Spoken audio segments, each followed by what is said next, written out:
मित्रों, आज राजस्थान विधानसभा के पवित्र सदन में राजस्थान लोकतंत्र के सेनानियों का सम्मान विधेयक 2024 पर चर्चा हुई। पक्ष और विपक्ष के सभी माननीय सदस्यों ने इसमें हिस्सा लिया,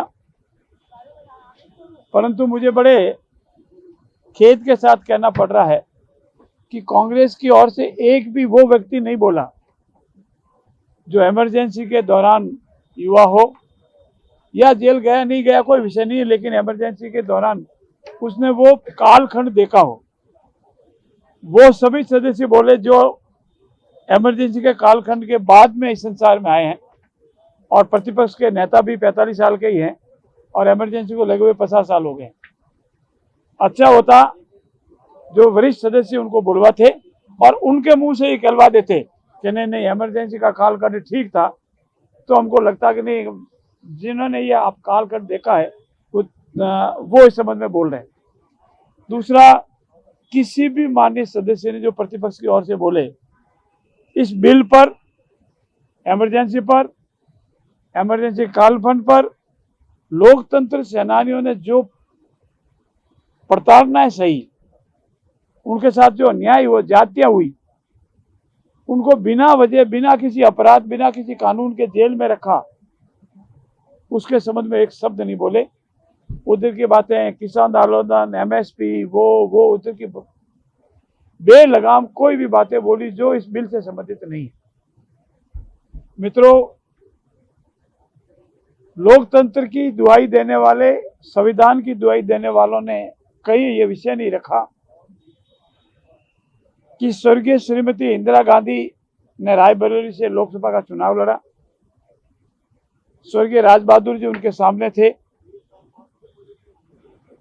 स्वर्गीय श्रीमती इंदिरा गांधी चुनाव जीतना बताई और राज बहादुर ने इलाहाबाद हाईकोर्ट में अपनी याचिका पेश की कि इन्होंने इलेक्शन में भ्रष्टाचार अपनाया, अनियमितता की।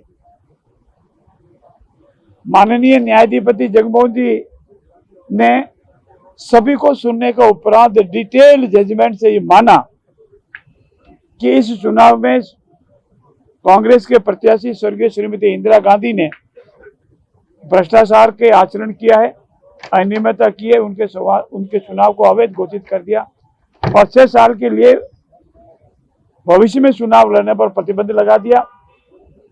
अच्छा होता स्वर्गीय श्रीमती इंदिरा गांधी संविधान को बनाए हुए, माननीय अम्बेडकर जी के बनाए हुए संविधान को मानती, न्यायपालिका में विश्वास करती और कहती है ठीक है साहब मैं उससे बाद में चुनाव लड़ूंगा। यह उनके पास ऑप्शन था जो उन्होंने अपनाया।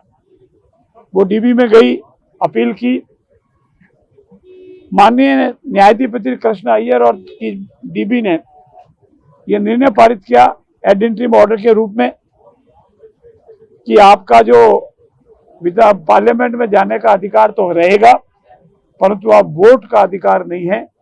और उससे वो तिल मिला करके राजधानी की जो स्पीच हुई, राजधानी को जो मीटिंग हुई पटना में, जनता आ रही है शासन खाली करो, उस नारे से जो जनता प्रभावित हुई और उसे इमरजेंसी लगा दी। कितनी यातनाएं आम नागरिक जिन्होंने भी झेली, जन नेताओं ने झेली, सारे प्रिंट मीडिया पर सेंसरशिप लगा दी गई, बोलने का अधिकार, लेखनी का अधिकार को खत्म कर दिया और लोग त्राहिमाम करने लगे। और उस दौर में जिन लोगों ने यातनाएं सही राजस्थान में, लोकतंत्र को जीवित रखने के लिए 19 महीने 20 महीने जेल में रहे, कोई अपराध उनके खिलाफ दर्ज नहीं हुआ, उन लोगों का सम्मान हेतु ये पेंशन 2008 में हमारी तत्कालीन वसुंधरा सरकार ने, श्रीमती वसुंधरा जी ने इसको प्रारंभ की। 2000 जब वसुंधरा जी की सरकार का कार्यकाल खत्म हो गया और कांग्रेस का राज आ गया तो उन्होंने इसको खत्म कर दिया। पुनः जब भाजपा की सरकार आई तो वसुंधरा जी ने पुनः इसे लागू कर दिया और फिर कांग्रेस की सरकार आई तो उन्होंने फिर खत्म कर दिया। अभी 24 मार्च 2024 को यशस्वी भजनलाल जी की सरकार ने पुनः इसे लागू कर दिया। अभी 2000 रुपये इन स्वतंत्रता सेनानियों को पेंशन के रूप में, 4000 रुपये मेडिकल हेल्प के रूप में और रोडवेज में इनको मुफ्त यात्रा की सहायता मिलती है। अगर स्वतंत्रता सेनानी कोई पुरुष है उसकी मृत्यु के बाद उसकी पत्नी को, और पत्नी है कोई महिला है तो उसके पति को सहायता मिलती है। हमारा प्रयास है कि ये सहायता इनको निरंतर जारी रहे। अभी टोटल कुल 1140 व्यक्ति है जिनको ये पेंशन मिल रही है। अनेक माननीय सदस्यों ने जो हमारे समक्ष ये प्रस्ताव रखा कि रोडवेज की सभी श्रेणी की बसों में सुविधा मिले, उनको साथ एक अटेंडेंट भी है, क्योंकि वो सब जितने भी लोग हैं अब वो करीब 70, 75, 80 साल की उम्र के लगभग है, उनको एक अटेंडेंट सुविधा दी जावे। साथ ही साथ उन्होंने ये भी कहा है कि अगर किसी ने अप्लाई करने में 90 दिन से ज़्यादा हो गया है उनको सुविधा मिली जावे।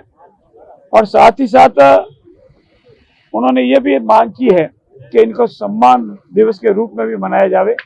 उन्होंने जो भी माननीय कालीचंद जी सराफ ने, अतुल जी बंसाली ने, ऋतु बनावत ने, इन तन माननीय सदस्य ने जो सुझाव दिए हैं वो सुझाव बहुत काम के थे और वो नियमानुसार नियम माने योग्य है, उनको हम नियमों में सम्मानित करेंगे। और जो भी हमारे स्वतंत्रता सेनानियों, लोकतंत्र सेनानियों की रक्षा के निमित्त, उनके सम्मान के निमित्त, उनका मान सम्मान बढ़े, आने वाली पीढ़ियां याद करें कि इन्होंने लोकतंत्र को जीवित रखने के लिए कितनी यातनाएं सही है, उसका सब सम्मान करेंगे, नियम बनाएंगे और नियम लागू करेंगे। माननीय साथी, प्रथम बजट की लैंड अलॉटमेंट की 90%, लैंड अलॉटमेंट ये फाइनेंशियल सेक्शन की 95% घोषणाएं धरातल पर आ चुकी है। आप सुनिए और लिखिए। मेरे यहाँ महाविद्यालय की घोषणा हुई, महाविद्यालय शुरू हो गया। मेरे यहाँ ट्रॉमा सैटेलाइट हॉस्पिटल की घोषणा हुई, सैटेलाइट हॉस्पिटल शुरू हो गया।